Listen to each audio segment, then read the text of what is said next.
Saudari-saudaraku yang terkasih, berjumpa kembali bersama saya Inspirasiku di Antara. Renungan Harian Senin 9 Juni. Hari ini kita bersama seluruh gereja Katolik memperingati Santa Perawan Maria, Bunda Gereja. Semoga kita bersama keluarga, komunitas kita, selalu dalam keadaan baik, tetap sehat, dan bersemangat. Marilah kita mengawali renungan kita hari ini dengan tanda kemenangan Kristus. Dalam nama Bapa dan Putra dan Roh Kudus. Amin. Allah Bapa yang Maha Rahim, Putra Tunggalmu yang dipaku di kayu salib telah memilih Santa Perawan Maria bundanya untuk menjadi bunda kami juga. Semoga dengan pertolongan kasih-Nya, gerejamu semakin berbuah limpah dari hari ke hari dan bersukacita dalam kekudusan anak-anaknya, serta mampu merangkul seluruh keluarga umat manusia. Dengan pengantaraan Yesus Kristus Putramu Tuhan kami, yang bersama dengan Dikau dalam persatuan Roh Kudus, hidup dan berkuasa, Allah sepanjang segala masa. Amin. Dalam nama Bapa dan Putra dan Roh Kudus. Amin. Inspirasi kita hari ini dari Injil Suci menurut Yohanes bab 19 ayat 25 sampai 34. Marilah kita baca bersama-sama dan kita renungkan. Pada waktu itu, dekat salib Yesus berdiri ibu Yesus dan saudara ibunya, Maria istri Kleopas dan Maria Magdalena. Ketika Yesus melihat ibunya dan murid yang dikasihinya di sampingnya, berkatalah ia kepada ibunya, "Ibu, inilah anakmu." Kemudian katanya kepada murid itu, "Inilah ibumu." Sejak saat itu murid itu menerima Maria di dalam rumahnya. Sesudah itu, karena Yesus tahu bahwa segala sesuatu telah selesai, berkatalah ia, "Aku haus," supaya digenapi yang ada tertulis dalam kitab suci. Di situ ada suatu bejana penuh anggur asam. Lalu mereka melilitkan bunga karang pada sebatang hisop, mencelupkannya dalam anggur asam itu, lalu mengulurkannya ke mulut Yesus.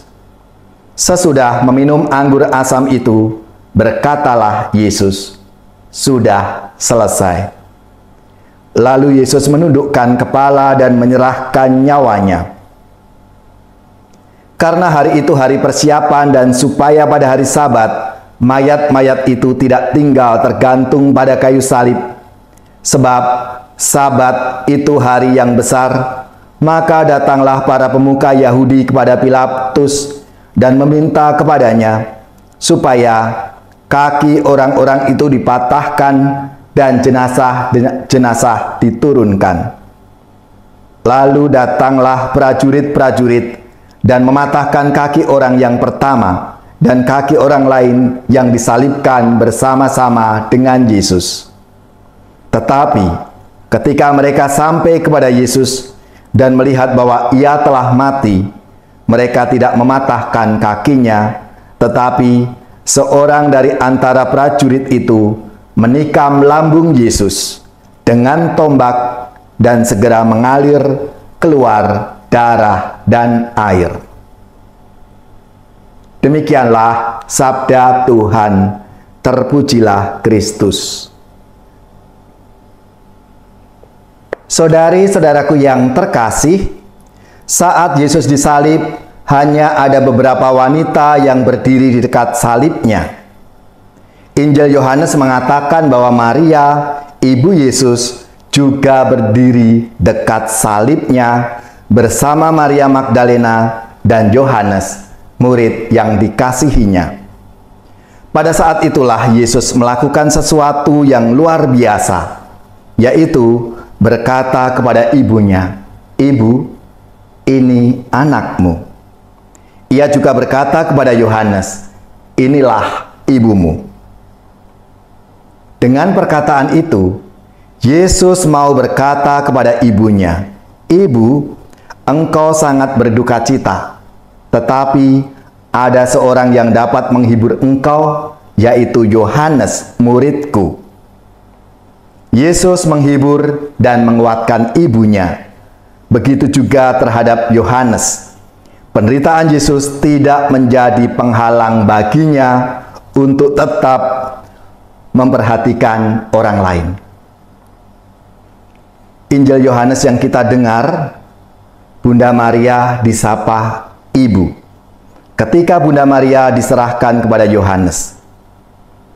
Kalau Rasul Yohanes dipahami sebagai perwakilan gereja, maka penyerahan itu berarti sebagai penyerahan Bunda Maria kepada gereja. Maria sebagai ibu atau bunda gereja. Kehidupan gereja sepanjang masa berspiritualitas Maria. Dalam Ekaristi, Bunda Maria disapa. Setiap hari kita berdoa Angelus, doa Rosario, atau gambar patung Bunda Maria dipajang di rumah, di gereja. Bahkan ada banyak pesta atau peringatan terhadap Bunda Maria dalam kalender liturgi gereja.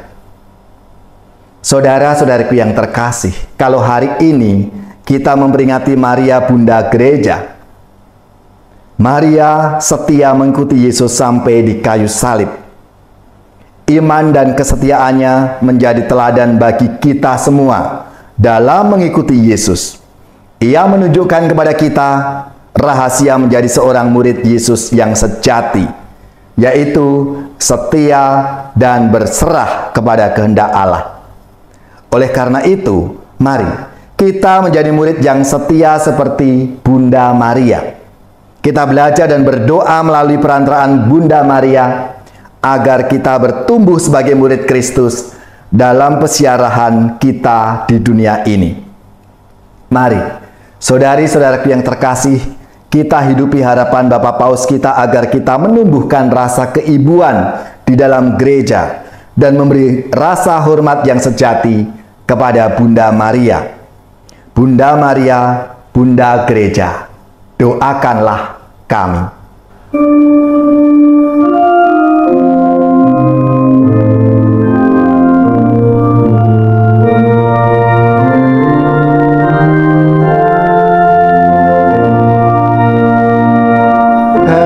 Pujilah segala bangsa, Maria Bunda Penebus. Tak ada makhluk yang mulia sebagai Bunda yang kudus.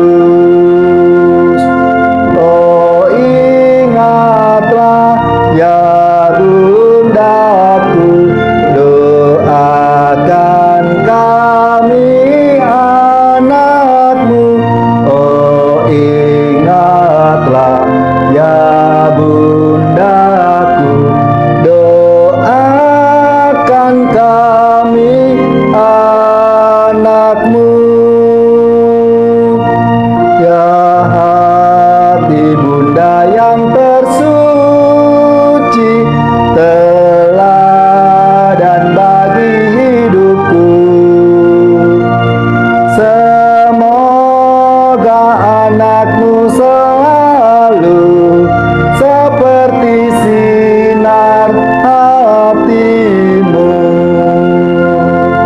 Oh, ingatlah ya Bundaku, doakan kami anakmu.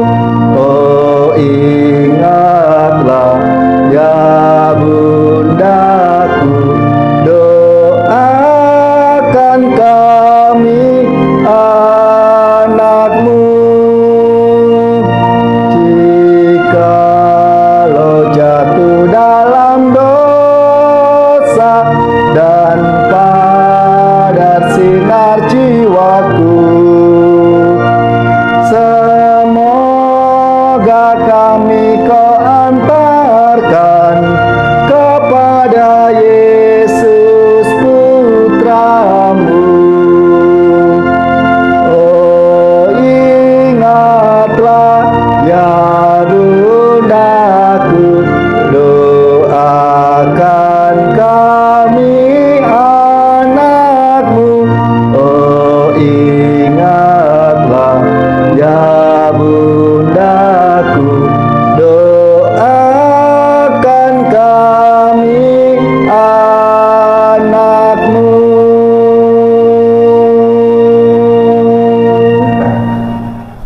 Saudari-saudaraku yang terkasih, marilah kita siapkan hati kita untuk menerima berkat Tuhan. Semoga saudari-saudara sekalian, keluarga-keluarga dan komunitas kita, orang-orang yang kita doakan, mereka yang sakit, yang menderita, seluruh tugas, belajar, pekerjaan, usaha, serta karya pelayanan kita, dibimbing, dilindungi dan diberkati oleh Allah yang Maha Kuasa, Bapa dan Putra dan Roh Kudus. Amin.